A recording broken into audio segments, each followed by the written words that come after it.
இன்னும் சொல்ல போனால் பெரியார் எதையெல்லாம் தாண்டி வந்திருக்கிறார். பெரியாரே சொல்லுகிறார், நான் எந்த தலைவரை எதிர்க்கவில்லை, நான் யாரை விமர்சிக்கவில்லை, காந்தியிலே தொடங்கி இந்த மண்ணிலே நின்று கொண்டிருக்கிற மறைமலை அடிகள் அவர் உட்பட எல்லா கட்சி தலைவர்களையும் நான் விமர்சித்திருக்கிறேன். அப்படி விமர்சிக்கிற நேரத்தில் எதையும் எனக்காகவோ என்னுடைய நன்மைக்காகவோ செய்ததில்லை. காங்கிரஸ் கட்சியிலே பணியாற்றுகின்ற முழுநேர ஊழியர்கள் 500 ரூபாய்க்கு மேல் யாரும் சம்பளம் வாங்கக்கூடாது என்று சொல்லி அமல்படுத்தி விட்டார்கள். ஆனால் வல்லபாய் பட்டேல் அன்றைக்கு 4000 ரூபாய் வாங்கினார். இதுதான் உங்களுடைய யோகியதையா, ஒழுக்கமா என்று கேட்டவர் பெரியார். எந்த பெரியாரை விமர்சித்தார்களோ, எதை நாம் துண்டாடுகிறோம் நாட்டை என்று சொன்னார்களோ, யாரை பார்த்து நான்சென்ஸ் என்று அதே நேரு சொன்னாரோ, அந்த காங்கிரஸ் இயக்கம் இன்றைக்கு என்ன செய்கிறது என்றால், தமிழ்நாட்டில் திராவிட முன்னேற்ற கழகம் என்ன நிலைப்பாட்டை எடுக்கிறதோ அதுதான் எங்கள் நிலைப்பாடு. திராவிட முன்னேற்ற கழகம் என்ன நிலைப்பாடு எடுக்கிறது என்றால், எங்களுடைய முதலமைச்சரை கேட்டால் தாய் கழகம் திடலில் என்ன முடிவெடுக்கிறார்களோ அந்த முடிவை நாங்கள் எடுக்கிறோம். அரசியல் நிர்ணய சபையில் இந்தியா எப்படி இருக்க வேண்டும், எங்களுடைய தலையெழுத்து என்ன என்று நீங்கள் தீர்மானிக்க வேண்டும் என்று சொன்னால், ஓட்டு போட்டவன் வேலையை இருக்கானே, ஓட்டு போடலையே, இந்த அரசியல் நிர்ணய சபையை ஏற்றுக்கொள்ளலாமா என்று கேள்வியை முதலாக இந்த மண்ணிலே எழுப்பிய ஒரே ஒரு அரசியல் நாணயஸ்தர் இருந்தால் பொது வாழ்வில் தந்தை பெரியார் மட்டும்தான். எந்த இயக்கத்தை தடை செய்தார்களோ, எந்த இயக்கத்தை கடுமையாக நேரு தாக்கினாரோ, காந்தி தாக்கினாரோ, அந்த இயக்கத்திற்கு அரசாங்கத்தினுடைய அங்கீகாரம் இன்றைக்கு கிடைத்திருக்கிறது. எல்லா தளங்களிலேயும் போய்விட்டார்கள். எலெக்ஷன் கமிஷனா இல்ல, உள்ள RSS.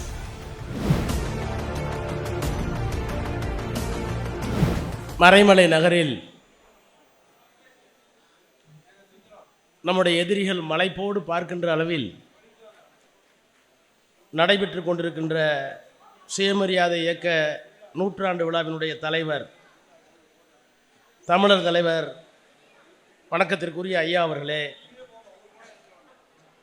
நிகழ்ச்சியிலே பங்கெடுத்து சிறப்பித்திருக்கின்ற மாண்புமிகு அமைச்சர் தாமு அன்பரசன் அவர்களே, வரவேற்புரை நிகழ்த்தி இருக்கின்ற மானமிகு சகோதரர் முத்தையன் அவர்களே, தலைவரை முன்மொழிந்து உரையாற்றியிருக்கின்ற மாநில ஒருங்கிணைப்பாளர் மானமிகு ஒரத்தநாடு குணசேகரன் அவர்களே, வழிமொழிந்து உரையாற்றியிருக்கின்ற தோழர்கள் வழக்குரைஞர் வீரசேகரன் அவரே, தளபதி பாண்டியன் அவர்களே, வில்வநாதன் அவர்களே, இந்த இயக்கம் 100 ஆண்டு கடந்த பிறகும் இன்னும் இந்த இயக்கம் இன்னும் ஒரு 100 ஆண்டு வாழ வேண்டும் என்று வாழ்த்தி கொண்டிருக்கின்ற பெருமரியாதைக்கும் வணக்கத்திற்கும் உரிய சுயமரியாதை சுடர்கள் ஐயா பொத்தனூர் சண்முகம் அவர்களே, ஆத்தூர் தங்கவேல் அவர்களே, மேடையிலே வீற்றிருக்கின்ற அன்பிற்குரிய ஐயா கலி பூங்குன்றன் அவர்களே, அன்புராஜ் அவர்களே, அருள்மொழி அவர்களே, திராவிடர் கழகத்தினுடைய பல்வேறு நிலைகளிலே பணியாற்றுகின்ற அன்பிற்குரிய தோழர்களே, தோழியர்களே, பெரியோர்களே, தாய்மார்களே, பத்திரிகையாளர்களே, உங்கள் அனைவருக்கும் வணக்கம். ஒரு வரலாற்று சிறப்புமிக்க நிகழ்ச்சியில் ஒரு 100 ஆண்டு கடந்த ஒரு இயக்கத்திற்கு நூற்றாண்டு விழாவை ஏற்பாடு செய்து அந்த விழாவிற்கு தமிழர் தலைவர் அவர்கள் தலைமை தாங்கி விழா நிறைவு பேருரையாக திராவிட மாடல் ஆட்சி நடத்தி கொண்டிருக்கின்ற நம்முடைய மாண்புமிகு முதலமைச்சர் அவர்கள் நிறைவுரையாற்ற, மேடையிலே இருக்கின்ற இந்திய கம்யூனிஸ்ட் கட்சியினுடைய தலைவர் அன்பிற்குரிய தோழர் வீரபாண்டியனை போன்ற அனைத்து கட்சி தலைவர்களும் வாழ்த்துரை வழங்க, நடைபெற்று கொண்டிருக்கின்ற இந்த மாபெரும் மாநாட்டினை திறந்து வைக்கின்ற வாய்ப்பினை எனக்கு அளித்ததற்காக தமிழர் தலைவர் அவர்களுக்கும் திராவிடர் கழகத்தினுடைய அனைத்து நிர்வாகிகளுக்கும் என்னுடைய நன்றியை, வணக்கத்தை முதலில் நான் புலப்படுத்திக் கொள்கின்றேன். எண்ணி பார்க்கிறேன், 1980களில் திராவிடர் கழகத்தினுடைய தலைவர்கள் மேடையிலே இருந்து பல்வேறு தலைப்புகளிலே உரையாற்றும் போது ஒரு கல்லூரி மாணவனாய் ஒரு 40 பக்க நோட்டு புத்தகத்தையும் பேனாவையும் வைத்துக்கொண்டு எல்லா குறிப்புகளையும் எடுத்துக்கொண்டு அந்த பந்தலிலேயே தூங்கி அடுத்த நாள் நிகழ்வுக்கு தயாராகி கொண்டிருந்த ராசா தான் இன்றைக்கு இந்த சுயமரியாதை மாநாட்டை, நூற்றாண்டு மாநாட்டை திறந்து வைக்கிறான் என்று எண்ணுகிற போது எனக்கே என்னை நம்புவதற்கு மலைப்பாகவும் வியப்பாகவும் இருக்கிறது. 100 ஆண்டை கடந்து இன்றைக்கு இந்தியாவிலே எத்தனை இயக்கங்கள் இருக்கின்றன? ஒரு மிக முக்கியமான நேர்விலே நாம் இருந்து கொண்டிருக்கிறோம். மகிழ்ச்சி ஒரு பக்கம் நம்முடைய இதயத்திலே ததும்புகிறது. ஆனால் இன்னொரு பக்கம் நம்முடைய நெஞ்சத்தை கலக்கமும் கவலையும் சூழ்ந்து நிற்க வேண்டிய சூழ்நிலையில் நாம் நிற்கிறோம். ஈவே ராமசாமி என்கிற நான் திராவிட சமுதாயத்தை திருத்தி உலகத்தில் இருக்கிற பிற சமுதாயத்தினரை போல் அறிவும் மானமும் உள்ள சமுதாயமாக ஆக்குகிற தொண்டினை மேற்போட்டு கொண்டு வாழ்கிறேன் என்று சூளுரைத்துவிட்டு இந்த மண்ணிலே வாழ்ந்த ஒரு மாமனிதர் தோற்றுவித்த இயக்கம் சுயமரியாதை இயக்கம். தோன்றிய ஆண்டு 1925. அதே ஆண்டில் தோன்றிய இயக்கங்கள் பொது உடைமை இயக்கம் தோன்றியது. அதே ஆண்டில் ஒரு நச்சவரம் RSS தோன்றியது. அதே காலகட்டத்தில் ஏற்கனவே பல்வேறு நிலைகளிலே தோன்றியிருந்தாலும் கூட அரசியலிலே ஒரு வடிவத்தை பெற்றிருந்த இயக்கம் காங்கிரஸ் பேரியக்கம். அதற்கு பிறகு 1000 சமூக இயக்கங்கள் வந்தது. பிரம்ம சமாஜமாக இருந்தாலும் ஆரிய சமாஜமாக இருந்தாலும் அவையெல்லாம் வந்து போய் கலைந்து போன மேகங்கள் ஆயின. ஆனால் அரசியல் தத்துவத்தோடு கொண்டு வரப்பட்ட இயக்கங்கள் இந்த இயக்கங்கள். நான் இன்றைக்கு இந்த 4 இயக்கங்களையும் எண்ணி பார்க்கிறேன். நம்முடைய வீரபாண்டியன் அவர்கள் இங்கே இருக்கிறார். வரலாற்றை ஆய்வு செய்ய வேண்டும் என்கின்ற அந்த நோக்கத்தோடு சொல்கிறேன். பொது உடைமை இயக்கம் இந்த மண்ணில் வேரூன்றிய காலம் 1925. இன்னும் சொல்ல போனால் பெரியார் எதையெல்லாம் தாண்டி வந்திருக்கிறார். பெரியாரே சொல்லுகிறார், நான் எந்த தலைவரை எதிர்க்கவில்லை, நான் யாரை விமர்சிக்கவில்லை. காந்தியிலே தொடங்கி இந்த மண்ணிலே நின்று கொண்டிருக்கிறோமே மறைமலை அடிகள் அவர் உட்பட எல்லா கட்சி தலைவர்களையும் நான் விமர்சித்திருக்கிறேன். அப்படி விமர்சிக்கிற நேரத்தில் எதையும் எனக்காகவோ என்னுடைய நன்மைக்காகவோ செய்ததில்லை. நான் எதை செய்தாலும் இந்த சமூகத்திற்காக, தமிழர்களுக்காக, மானமும் அறிவும் அவர்களுக்கு வர வேண்டும் என்பதற்காக விமர்சிக்கிறேன் என்று சொன்னார். நான் அந்த அடிப்படையிலே பார்க்கிறேன். இந்த இயக்கத்தின் மீது எத்தனை குற்றச்சாட்டுகள். புட்டிங் செஞ்சுரிஸ் இன்டு கேப்சூல்ஸ் என்று சொல்லுவார்களே, ஒரு நூற்றாண்டை ஒரு மாத்திரைகளை அடக்கி பார்த்தால் அந்த இயக்கத்தினுடைய வீரியம் புலப்படும் என்று அண்ணா சொன்னாரே, புட்டிங் செஞ்சுரிஸ் இன்டு கேப்சூல்ஸ் என்று தந்தை பெரியாரை. அந்த அடிப்படையில் நான் எண்ணி பார்க்கிறேன். பொது உடைமை இயக்கம் ஒரு காலகட்டத்தில் சாதி ஒழிப்பில், தீண்டாமை ஒழிப்பில் பெரிய அக்கறை காட்டியதா என்றால் வர்க்க போராட்டத்தை முன்னெடுத்துவிட்டு பிறகு பார்க்கலாம் என்று சொன்னார்கள். மொழி உணர்ச்சியில் அவர்கள் நிலை என்ன? குற்றத்திற்காக சொல்லவில்லை, வந்த வரலாறை சொல்கிறேன். இந்திய கம்யூனிஸ்ட் கட்சியினுடைய பத்திரிகையில் அன்றைக்கு எழுதினார்கள். என்ன எழுதினார்கள்? இந்தியாவை இணைப்பதற்கு ஒரு இந்தி மொழி தேவை, தேசிய மொழி தேவை என்று எழுதினார்கள். பெரியாரை எதிர்த்தார்கள். பொது உடைமை தத்துவம் என்று சொல்லிக்கொண்டால் யார் பெரியாரை எதிர்க்கவில்லை? சிங்காரவேலர் விமர்சித்தார். ஆதிக்க சக்திகளோடு சரச சல்லாபம் என்று எழுதினார். பெரியார் கோபித்துக் கொள்ளவில்லை, அப்படியே எடுத்து அடுத்த நாள் போட்டார் பத்திரிகையில். சிங்காரவேலர் மட்டுமல்ல, ஜீவா எதிர்த்தார், ஜீவா விமர்சித்தார், இயக்கத்தை விட்டு வெளியே சென்றார். ஆக பொது உடைமைவாதிகள் இந்த இயக்கத்தை, 100 ஆண்டு கண்ட இந்த இயக்கத்தை விமர்சித்தார்கள், விலகி நின்றார்கள். ஆனால் இன்றைக்கு இந்த மேடையில் அவர்கள் எல்லோரும் வந்து பெரியார் தான் எங்களுக்கு தேவை என்று சொல்லுகிறார்கள். காங்கிரஸை பெரியார் விமர்சித்தார், காங்கிரஸ் பெரியாரை விமர்சித்தது. எதையெல்லாம் விமர்சித்தோம்? 1931 கராச்சி மாநாட்டில் 6வது தீர்மானம். என்ன தீர்மானம்? தீண்டாமை ஒழிய வேண்டும் விரும்புகின்ற அதே நேரத்தில் இந்தியாவில் சாதியால், மதத்தால் எந்த சலுகையும் யாருக்கும் வழங்கப்படக்கூடாது. இது காங்கிரஸ் கட்சி 1931 போட்ட தீர்மானம். கண்டித்து பெரியார் எழுதினார். எழுதியது மட்டுமல்ல, நீங்கள் எல்லோரும் யோகியர்களா என்று கேள்வி கேட்டு இன்னொரு கேள்வியை கேட்டார். 500 ரூபாய்க்கு மேலே சம்பளம் வாங்கக்கூடாதுன்னு காந்தி கொண்டு வந்தார். காங்கிரஸ் கட்சியிலே பணியாற்றுகின்ற முழுநேர ஊழியர்கள் 500 ரூபாய்க்கு மேல் யாரும் சம்பளம் வாங்கக்கூடாது என்று சொல்லி அமுல்படுத்தி விட்டார்கள். ஆனால் வல்லபாய் பட்டேல் அன்றைக்கு 4000 ரூபாய் வாங்கினார். இதுதான் உங்களுடைய யோகியதையா, ஒழுக்கமா என்று கேட்டவர் பெரியார். அந்த வல்லபாய் பட்டேலுக்கு தான் அவ்வளோ பெரிய சிலை. ஏன் வல்லபாய் பட்டேலை கொண்டாடுகிறார்கள் மோடியும் அமித்ஷாவும்? என்ன காரணம்? காந்தி படுகொலைக்கு பின்னரும் RSSஐ மன்னித்து ஏற்றுக்கொள்ளலாம் என்று முன்மொழிந்தவர் வல்லபாய் பட்டேல், முடியாது என்று சொன்னவர் நேரு.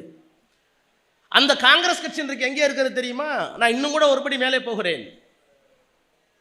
நேரு தீர்மானம் 13 டிசம்பர் 1946 இந்திய அரசியல் நிர்ணய சபையில் நேரு தீர்மானம், வரப்போகிற அரசியல் சட்டம் எப்படி இருக்க வேண்டும் என்று தீர்மானம். அந்த தீர்மானத்தில் இந்தியா எப்படி அமையப் போகிறது என்றால் independent republic, sovereign republic. Democratic இல்லை, செக்யூலர் இல்லை, சோசியலிசம் இல்லை.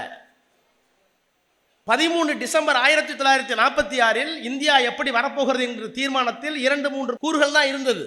அதில் ஒன்று, India will be a independent sovereign republic. இரண்டாவது, adequate safeguards will be given to depressed classes, scheduled caste and scheduled tribe and other backward classes. Nehru கொண்டு வந்த தீர்மானம், அரசியல் சட்டம் எப்படி இருக்க வேண்டும் என்றால், இது ஒரு தன்னிச்சையான இறையாண்மை உள்ள ஒரு குடியரசு, அவ்வளவுதான். அடுத்து என்ன சொன்னார்? தாழ்த்தப்பட்ட மக்களுக்கு, பிற்படுத்தப்பட்ட மக்களுக்கு, ஒடுக்கப்பட்ட மக்களுக்கு, மலைவாழ் மக்களுக்கு போதுமான பாதுகாப்பை இந்திய அரசியல் சட்டம் வழங்கும். 6 கூறுகளில் 2 கூறு முக்கியமான கூறு. அப்போது ஒரு மிகப்பெரிய விவாதம் நடந்தது. ஏன் டெமோக்ராட்டிங்கிற வார்த்தை இல்லை? ஏன் சோசியலிசம் என்கிற வார்த்தை இல்லை? ஏன் செக்யூலர் என்கிற வார்த்தை இல்லை? இவற்றையெல்லாம் கேள்வி கேட்டவர்கள் யார் தெரியுமா? எதிர்முனையில் இருந்தவர்கள் அல்ல, நம்மோடு இருந்தவர்களே கேட்டார்கள். எதிர்முனையில் இருந்தவர்களும் கேட்டார்கள். அந்த குறிக்கோள் தீர்மானத்தில் 2 பேர் பேசினார்கள். ஒருவர் ஜெயகர், இன்னொருவர் அம்பேத்கர். மற்றவர்களெல்லாம் ஏதோ கணக்குக்கு பேசினார்கள். அப்படி பேசிய ஜெயகரைத்தான் ஈரோடில் 2வது சுயமரியாதை மாநாட்டுக்கு தலைமை தாங்குகள் என்று தந்தை பெரியாரால் அழைக்கப்பட்டு அவர் வந்து இங்கே பேசினார். அவரை ஏன் கூப்பிட்டீர்கள் என்று கேட்டார்கள். அவர் சொன்னார், அவர் இந்து மகாசபைக்கு சொந்தக்காரர், இந்து மதத்தை ஆதரிக்கிறவர். ஆனால் இந்து மதத்திலே தீண்டாமை ஒழிய வேண்டும், எல்லோருக்கும் எல்லாம் கிடைக்க வேண்டும் என்று எழுதி அதற்காக ஒரு தனி அமைப்பை வைத்திருக்கிறார். அதற்காக அவரை நான் கூப்பிடுகிறேன் என்றெல்லாம் தேடி தேடி பார்த்து கூப்பிட்டார்கள். இன்றைக்கு நான் கேட்கிறேன், இப்படியெல்லாம் இருந்த காங்கிரஸ் பேரியக்கம் இன்றைக்கு எங்கே இருக்கிறது தெரியுமா? எப்படி பொதுவுடைமை இயக்கம் நம்போடு இருக்கிறதோ, எந்த பெரியாரை விமர்சித்தார்களோ, எதை நாம் துண்டாடுகிறோம் நாட்டை என்று சொன்னார்களோ, யாரை பார்த்து நான்சென்ஸ் என்று அதே நேரு சொன்னாரோ, அந்த காங்கிரஸ் இயக்கம் இன்றைக்கு என்ன செய்கிறது என்றால், தமிழ்நாட்டில் திராவிட முன்னேற்ற கழகம் என்ன நிலைப்பாட்டை எடுக்கிறதோ அதுதான் எங்கள் நிலைப்பாடு. திராவிட முன்னேற்ற கழகம் என்ன நிலைப்பாடு எடுக்கிறது என்றால், எங்களுடைய முதலமைச்சரை கேட்டால் தாய் கழகம் திடலில் என்ன முடிவெடுக்கிறார்களோ அந்த முடிவை நாங்கள் எடுக்கிறோம். அன்றைக்கு தோன்றிய இயக்கங்கள் எத்தனை இயக்கமாக இருந்தாலும் எல்லா இயக்கமும் எங்கே வந்து நிற்கிறது என்றால் தந்தை பெரியார் இடத்தில் நிற்கிறது, திடலில் நிற்கிறது. நமக்கு இருக்கிற ஒரே இயக்கம் எது தெரியுமா? மீதி இருக்கிற இயக்கம் ஆர்எஸ்எஸ் இயக்கம். இந்த சுயமரியாதை மாநாடுகளை என்னவெல்லாம் செய்தார் பெரியார்? வெறுமனா மாநாடு போட்டிருக்கலாமே. ஒரு தனி செஷன்ஸ் வாலிபர் மாநாடு, இன்னொரு செஷன் மகளிர் மாநாடு, இன்னொரு செஷன் சங்கீத மாநாடு, இன்னொரு செஷன் தமிழிசை மாநாடு, இன்னொன்று மதுவிலக்கு மாநாடு. 1925 தொடங்கி 40 வரைக்கும் இத்தனை மாநாடுகளை தேடி தேடி கண்டுபிடித்து கொண்டு வந்து இந்த தமிழ் சமுதாயத்தை இன்றைக்கு இந்த இடத்திற்கு கொண்டு இருக்கிறோம் என்று சொன்னால் யார் காரணம் என்று காங்கிரஸ்காரர்கள் டெல்லியில் எங்களை கேட்டால் அது பெரியாரால் தான் சாத்தியப்பட்டது என்று நாங்கள் சொல்லுகிறோம். என்றால் இந்த 100 ஆண்டு காலத்தில் யாரெல்லாம் நம்மை நண்பர்களாக இருந்து சகோதரத்தோடு விமர்சித்தார்களோ அவர்கள் எல்லோரும் இன்றைக்கு வந்து சேர்ந்திருக்கிற இடம் சுயமரியாதை இயக்கம், தந்தை பெரியார், திராவிடர் கழகம். இப்ப எல்லாரும் சேர்ந்து யாரை எதிர்த்து நிற்கிறோம் நீங்க பாக்குறீங்களே? இந்தியாவினுடைய அரசியல் சட்டத்தை எழுதுகிற போது குறிக்கோள் தீர்மானத்தை சொன்னேன், அதுக்கு பேர் நேரு பிளான், நேரு ரெசல்யூஷன். அந்த நேரு ரெசல்யூஷன்ல இண்டிபெண்டன்ட் ரிபப்ளிக் அது பிரியாம்பிள் ஆஃப் தி கான்ஸ்டிடியூஷன் கொண்டு வந்து மாற்றும் போது என்ன சொன்னாங்க? ஏன் ஜனநாயகம் இல்லைன்னு கேட்டாங்க, ஏன் சோசியலிசம் இல்லைன்னு கேட்டாங்க, ஏன் பிற்படுத்தப்பட்ட மக்களுக்கு தாழ்த்தப்பட்டவங்களுக்கு உரிமை இல்லைன்னு கேட்டாங்க. இதையெல்லாம் எங்கே கொண்டு வந்து சேர்த்தார் அம்பேத்கர் என்றால், we the people of India having solemnly resolved to constitute India into a sovereign, secular, socialistic, democratic republic. 46 அரசியல் நிர்ணய சபையில் என்ன குறிக்கோளோடு இந்த அரசியல் சட்டம் எழுதப்படும் என்று நேரு சொன்னாரோ அவற்றையெல்லாம் விரித்து இந்திய மக்களாகிய நாங்கள் இந்தியாவை ஒரு சமதர்ம நாடாக, ஒரு மதச்சார்பற்ற நாடாக, ஒரு ஜனநாயக குடியரசாக, இறையாண்மை உள்ள நாடாக கட்டமைத்திருக்கிறோம் என்று அங்கே கொண்டு வந்தார்கள். ஆக அரசியல் சட்டம் எழுதுகிற போது என்னவெல்லாம் தோன்றியதோ, அந்த உணர்வுகளை எல்லாம் எங்கே பிரதிபலித்தார்களோ, அந்த காங்கிரஸ்காரர்கள் நம்மை விமர்சித்தார்களே, அவர்கள் இன்றைக்கு நாங்கள் உருவாக்கி அரசியல் சட்டத்தை காப்பாற்றக்கூடிய தகுதியும் திறமையும் இருக்கிற ஒரே இயக்கம் திராவிட இயக்கம் என்று நம்மிடத்தில் வந்திருக்கிறார். தமிழ்நாட்டிலே நிலைமை, பெரியார் தமிழுக்கு விரோதி, பெரியார் தமிழ் இசைக்கு விரோதி என்றெல்லாம் பேசினார்களே, அவர்கள் எங்கே வந்து சேர்ந்தார்கள்? சைவமும் தமிழும் எண்ணீரு கண்கள் என்று சொன்னவர் மரவேல் அடிகளார். அவரோடு பணியாற்றியவர் காசு பிள்ளை. அந்த காலத்தில் பிற்படுத்தப்பட்ட சமுதாயத்தில், ஏன் பிராமணர்கள் அல்லாத ஒரு சமுதாயத்தில் முதலாக சட்ட மேற்படிப்பை படித்த ஒரே மனிதர் தமிழ்நாட்டில் காசு பிள்ளை, கா சுப்பிரமணியம் பிள்ளை. அவருக்கு பேரே பூசை பிள்ளை என்று சொல்வார்களாம். ஏன்னால் அவர் வீட்டில் தினமும் வந்து லிங்கத்தை வச்சு பூசை பண்ணுவார். அவருக்கு என்ன நிலைமை? எம்எல் முடித்த ஒருவருக்கு அன்றைக்கு இருந்த சட்ட அமைச்சராக இருந்த சிபி ராமசாமி, எந்த வைஸ்ராய் கவுன்சில் என்று சொல்லுவார்களே, 1943 ஒரு வைஸ்ராய் கவுன்சில் ஏற்பட்டது. அந்த கவுன்சிலில் லேபர் மினிஸ்டராக இருந்தவர் அம்பேத்கர், சட்ட அமைச்சராக இருந்தவர் சிபி ராமசாமி, அவர் தான் திவானாக இருந்தார் திருவாங்கூரில். அந்த சிபி ராமசாமி சட்ட அமைச்சராக இருக்கும்போது எல்லா தலைவர்களும் பெரியார் உட்பட ஒரு திராவிடருக்கு ஹைகோர்ட் ஜட்ஜி பதவி வேண்டும் என்று சொன்னபோது, அதற்கான முயற்சியில் ஈடுபட்ட போது காசு பிள்ளை ஒரு சூத்திரன் அங்கே வந்து உட்கார்விடக்கூடாது என்பதற்காக அந்த பதவியை அவருக்கு தராமல் தட்டிவிட்டது யார்? சிபி ராமசாமி. சட்டக்கல்லூரிக்கு முதல்வராக்கலாமா, சட்ட பேராசிரியராக்கலாமா? இல்லை, அதற்கும் தேவையில்லை. நாங்கள் மூத்த வழக்கறிஞர்கள் ஹைகோர்ட்டில் இருக்கிறார்கள், அவர்களை வைத்து சாயங்காலத்தில் கிளாஸ் நடத்திக்கணும், அதுக்கு ஒரு வேண்டாம். ஒரு எம்எல் முதலாக படித்த நம்முடைய நிலை என்ன தெரியுமா? காசு பிள்ளைக்கு என்ன நிலைமை? கடைசி காலத்தில் பக்கவாதம் வந்து அவர் கஷ்டப்படுறார். மறைமலையடியோட பையன் மறை திருநாவுக்கரசு பெரியார்கிட்ட போய், ஐயா, சட்ட மேற்படுத்த ஒரு தமிழர், ஒரு திராவிடர், ஒரு பிள்ளைமார், ஒரு சூத்திரன் இவ்வளவு கஷ்டப்படுறாருன்னு சொன்னோம்னா, அன்றைக்கு மாதம் 50 ரூபாய் கொடுத்து காசு பிள்ளையுடைய தமிழை காப்பாற்றியது இந்த இயக்கம் தந்தை பெரியார். வையாபுரி பிள்ளை மிகப்பெரிய பேராசிரியர், பெரியாரை பிடிக்காது, திராவிடர் கழகத்தை பிடிக்காது. அவர் தான் தமிழ் லெக்சிகான், தமிழுக்கு அகராதியை கொண்டு வந்தவர், அதனுடைய பதிப்பாசிரியர். அதுக்கு ஒரு குழு போட்டாங்க. அந்த குழுவுக்கு கிருஷ்ணசாமி ஐயர்னு ஒரு தலைவர். அவர் மீட்டிங்கே வந்ததில்லை. ஆனால் அவ்வளோ பெரிய புத்தகத்தை கொண்டு வந்து எல்லா தமிழ் மக்களும் பாராட்டக்கூடிய அளவுக்கு ஒரு மிகப்பெரிய பாராட்டு விழாவை நடத்திய போது பிரிண்ட் அடிச்சவருக்கு நன்றி சொன்னார், 300 நன்றி சொன்னார். ஆனால் வையாபுரி பிள்ளைக்கு நன்றி சொல்லவில்லை. அதற்கு கண்டனத்தை தெரிவித்த ஏடு குடியரசு ஏடு, சுயமரியாதை இயக்கம். இப்படி எல்லா தளங்களிலேயும் தமிழ்நாட்டு அளவில் இருந்தாலும் சரி, எல்லா விமர்சனங்களையும் தாங்கிக் கொண்டு அகில இந்திய அளவில், தமிழ்நாட்டு அளவில் இயங்கிய ஒரு ஒற்றை மனிதராக, ஒரு இராணுவமாக செயல்பட்டவர் தான் தந்தை பெரியார். அவர் உருவாக்கி இந்த இயக்கம் ஏற்படுத்தியிருக்கின்ற மாற்றங்கள் ஒன்றல்ல இரண்டல்ல. 1929 செங்கல்பட்டு மாநாட்டிலே கொண்டு வந்த தீர்மானங்களை எல்லாம் நிறைவேற்றிருக்கிறோமே. நான் கூட மேடையிலே கலைஞரை வைத்துக் கொண்டே ஒரு முறை சொன்னேன், 1929 பெண்களுக்கு சொத்துரிமை வேண்டும் என்று தீர்மானம் போட்டார் பெரியார்.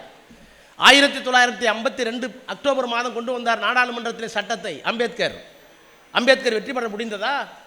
நேரு தன்னை ஒரு அக்னாஸ்டிக் என்று சொல்லிக் கொண்டாரு, தன்னை ஒரு பகுத்தறிவாதி என்று காட்டிக்கொண்டாரு, அவரால் முடிந்ததா? பிராமணர்கள் விட்டார்களா? இல்லை. பெரியார் அதைத்தான் கேள்வி கேட்டார்.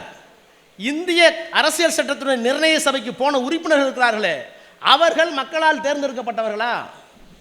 எல்லோருக்கும் ஓட்டுரிமை இருந்து போனார்களா? இல்லை. தமிழ்நாட்டில் ஓட்டுரிமை இருந்ததே மொத்தமே 16,000 பேர் கூட இல்லைங்கிறாங்க. இன்கம் டேக்ஸ் கட்டியிருக்கணும், இத்தனை சொத்து இருக்கணும், இல்லைன்னா பட்டதாரி இருக்கணும். யார் இருந்தா? இன்றைக்கு கேட்கிறாக திராவிட இயக்கம் என்ன செய்து விட்டது என்று 1901 சென்சஸ் படி சென்னை ராஜதானியம் முழுக்க, ஆந்திராவில் பாதி, கேரளாவில் பாதி, எல்லாம் சேர்த்து சென்னை ராஜதானியத்தில் படிப்பறிவு ஒரே 1%. அந்த 1% யார்? நீங்களா? நானா? உங்க தாத்தாவா? எங்க தாத்தாவா?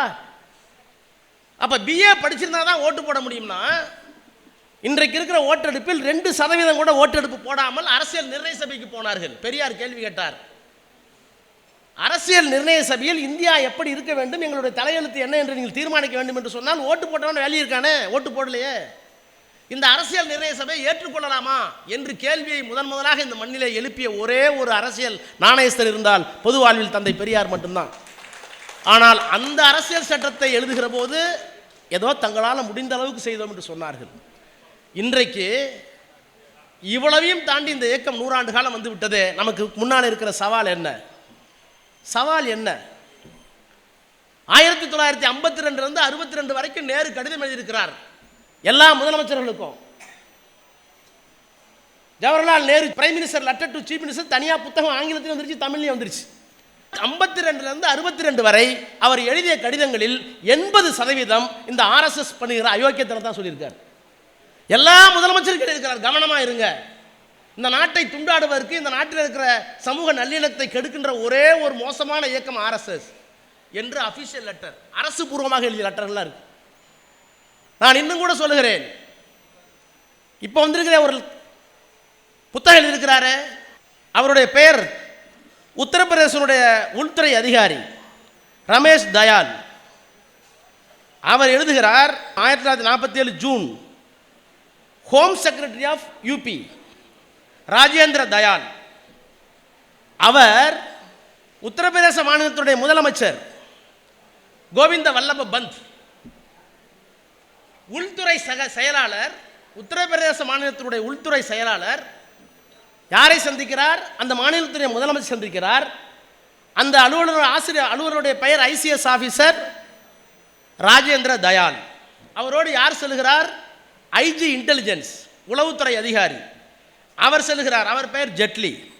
இந்த 2 பேரும் உத்தரப்பிரதேச முதலமைச்சராக இருந்த கோவிந்த வல்லப பந்தை ஜூன் 1947 இரவு நேரத்தில் சந்தித்து 2 ட்ரங்க் பெட்டியை கொண்டுட்டு போய், இந்த நாட்டில் ஏதோ ஒரு மிகப்பெரிய வன்முறை நடக்கப் போகிறது, இஸ்லாமியர்களுக்கு எதிராக மட்டுமல்ல, இஸ்லாமியர்களுக்கு ஆதரவாக இயங்குகிற, மதச்சார்பின்மைக்கு ஆதரவாக இயங்குகின்ற தலைவர் யாரோ ஒருவரை கொலை செய்ய போகிறார்கள், அதற்கான ஆதாரங்களை RSS வைத்திருக்கிறது என்று முதலமைச்சரை பார்க்கிறார். இதெல்லாம் புத்தகத்தில் இருக்கு, அவர் எழுதின புத்தகமே இருக்கு. கோவிந்த வல்லப பந்த் தள்ளி தள்ளி போடுகிறார். அப்படியா என்று கேட்கிறார். இப்படி ஒரு சம்பவம் நடந்தது என்பதை கேபினெட்டில் விவாதிக்கிறார். யாரோ ஒரு கேபினெட் அமைச்சர் அன்றைக்கு MS கோல்வாலருக்கு சொல்லி அனுப்புகிறார். அவரை தேடுவதற்கு உத்தரவிடுகிறார்கள். அவர் ஓடி ஒளிந்து விடுகிறார். அப்படியே இருக்கு. RSS தலைவர் MS கோல்வால்கர் ஓடி ஒளிந்து விடுகிறார். அப்படி போன 2 மாதத்தில் அல்லது ஒரு 6 மாதத்தில் பல்வேறு படுகொலைகள் நடைபெறுகிறது இஸ்லாமியர்களுக்கு எதிராக. அதனுடைய உச்சமாகத்தான் காந்தி கொலை செய்யப்பட்டார். எழுதியது நான் அல்ல, ராஜேந்திர தயால். அந்த RSSக்கு எந்த அரசியல் சட்டம் இதை மறைச்சார்பற்ற நாடு என்று சொல்லுகிறதோ, எந்த அரசியல் சட்டம் இது சோசியலிச நாடு என்று சொல்லுகிறதோ, எந்த அரசியல் சட்டத்தை உருவாக்குவதில் மிகப்பெரிய பங்கு வகித்த அம்பேத்கர் சொன்னார், இந்து ராஜ்யம் அமைந்தால் அதை விட ஆபத்துக்கு இந்தியாவில் வேறு எதுவுமே இல்லை என்று சொன்னார்.